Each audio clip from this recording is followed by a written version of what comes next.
this four-part series, we are now on our last chapter, the elemental forces of creation, and we'll be speaking to the earth element, Mhlaba, Lefatshe, our divine mother, the body and the womb which carries us as humanity.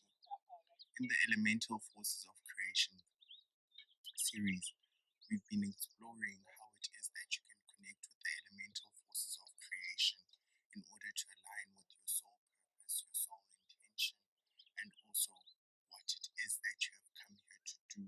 So it's around connecting with the elemental forces of energy in order to find grounding, rooting, and self identity in your personhood in order to inform that which is your purpose. When we start to explore the earth energy, we start to firstly look into, as I've named, the earth as a body, the earth as a nurturing spirit, Uma, the mother which cares for all of its creation that it embodies. As you can see, I'm out in nature and I'm surrounded by nature. The biggest gift of the elemental force of creation, which is nature, is that all innovation comes from nature, comes from the earth.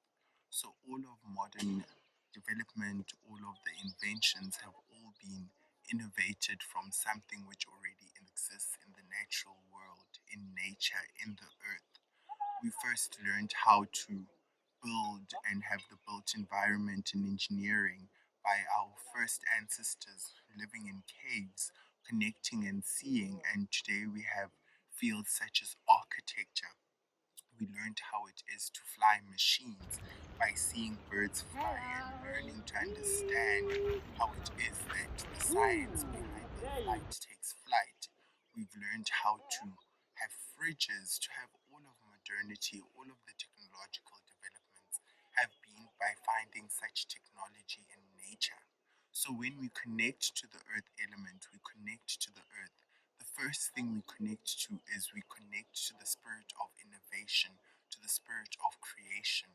When we say that the earth element is abundant, the earth has a variety of different sources of life, different sorts of plants, of trees, of environments, and each and every one of them is carefully curated in order to be able to sustain life of those who are indigenous or are living in that environment.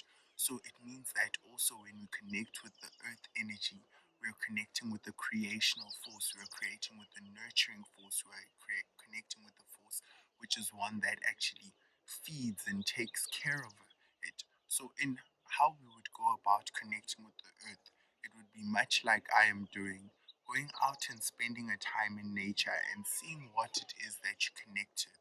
It could be things such as the mountains, it could be things such as the plants, it could be just the general feeling of the air, or how it is the temperature is when you're out in the mountains, because the earth energy combines all the other elemental forces of creation in one.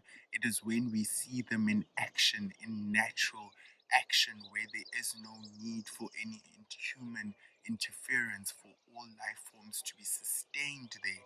It means that when we understand that in earth, in the natural world, it is actually where God dwells, God lives, and God's hand, or the goddesses, the great creator, the primordial source hand is in action, because we see the divinity of it and we experience the divinity of it. Simple activities, as I've mentioned, such as visiting nature, are able to connect and to remind you of that. When you're out in nature, having and calling upon the collective consciousness, which collective consciousness means that the archive that all of humanity has connected to get us to the point where we're at, which is part of our DNA, because we are all connected to what in others would call the Eve gene, or the original mother, which is a black woman who comes from Africa who has created all life. So connecting to the earth, because it carries all of those energies, it carries all of those memories. We are tapping into the source of truly understanding who we are as a people, because all we are as spiritual beings having a human experience.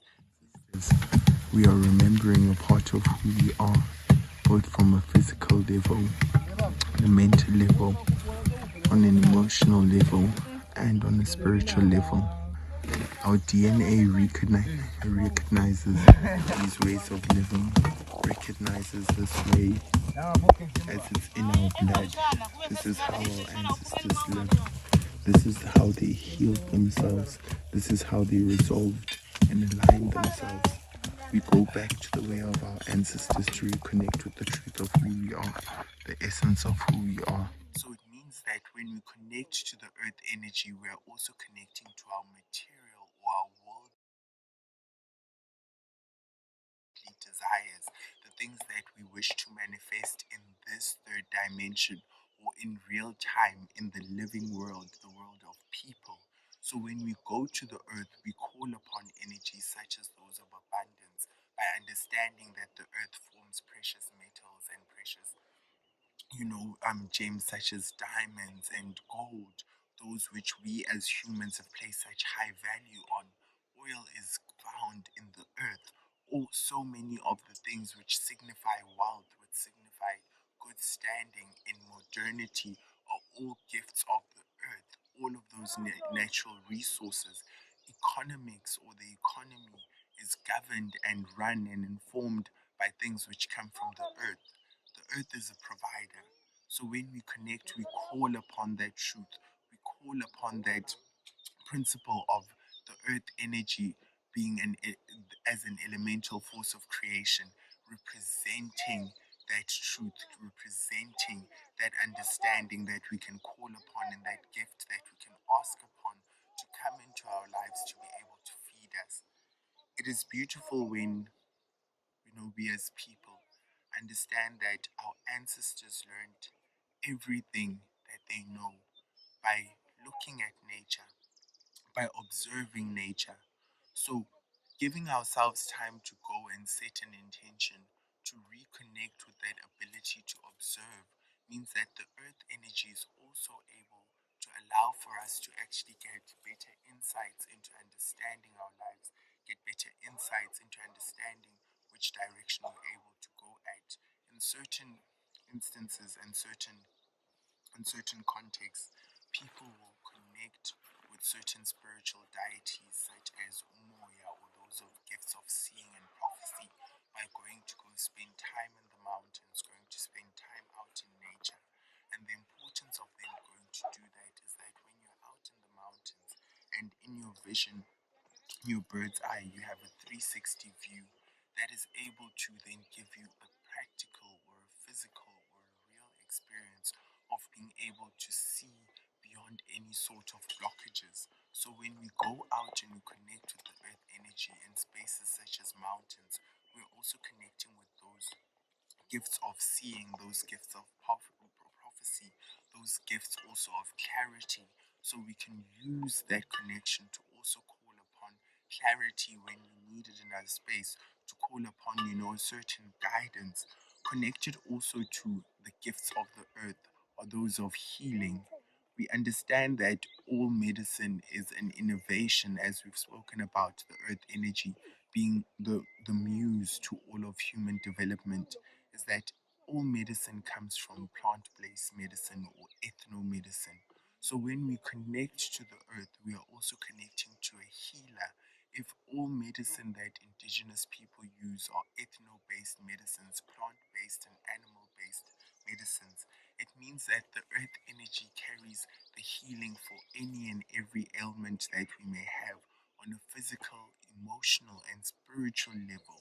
These are part of the things that we can really, when we go out into nature, ask upon the earth energy, connect to with the earth energy, and ask for the divine mother or Uma to be able to bless us with those kinds of energies. I have had such a beautiful time connecting with everyone in this Elemental Forces of Creation series. And what I would really like to bring to the forth is that I hope in learning to understand how we can use these four elemental forces of creation, which we carry in our body, we can be able to transcend from being bound by our humanity to tapping into our higher selves, to tapping into other dimensions, and ultimately to tapping into the divinity which exists within us, to be able to then call upon and manifest the things which serve our purpose, serve our direction, and serve the place within which we have been called to serve in this time. Because time and space is governed by the elemental forces of creation for us as human beings, and tapping into and combining the four elemental forces of creation makes one then be able to grow into what could be understood as a master of time and space, understanding what is required of you when you look at the time and space and what it asks of you. That is the biggest gift of connecting with the elemental forces of creation. And when you're able to do that, you're truly able to connect with your soul purpose and soul intention.